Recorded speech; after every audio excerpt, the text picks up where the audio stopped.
You know, a lot of people have a funny bit of misinformation about how the digestive tract works. They seem to think that all they need to do is unhinge their jaws, swallow their food whole, and somehow everything's going to magically do its job. Doesn't work quite like that. Every part of the digestive tract has its own job to do, and none of those jobs overlap. So if one part doesn't do the job right, the next part's not going to be able to do anything. Let's talk about the mouth first. This is where you've got teeth and a tongue, and you've got saliva glands. This is where we mechanically break food down into teensy weensy little bits. And that serves a few purposes. If there's carbohydrates in that food, it allows your mouth to mix those carbs with saliva. Saliva has the enzymes in it to break down the carbohydrates. This is the only place you do that. Just saying. If you eat carbohydrates, so things of breads, grains, fruits, anything with sugar in it, potatoes, carrots, things like that, cooked carrots.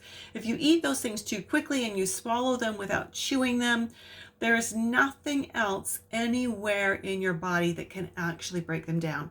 And that means they're going to ferment, you're going to get gas, and in your opinion, it's going to have a slightly sweet smell.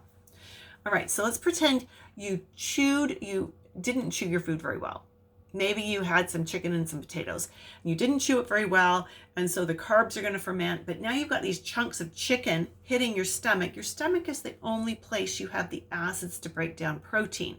Now, if you didn't chew that well, you've got these big chunks of protein, you've got acid that can only reach the outside of that, and the rest of that's going to go through your gut. It's going to putrefy. And as it putrefies, it's going to give you really, really stinky, socially offensive gas, right? So that's not good. The small intestine, the beginning part of the small intestine, is the only place you produce the enzymes or have the enzymes that come out of the liver to the small intestine to break down fats properly. So if you haven't broken the fats down a little bit mechanically in your mouth and sent them to the small intestine ready for the enzymes, then the fats aren't going to digest very well, and you're not going to then absorb your vitamins A, D, E, and K. We all know how important they are, especially vitamin D for the immune system. So really, the first step in taking care of your gut is to chew your food well. I hope that's given you some food for thought. We'll talk to you later. Bye for now.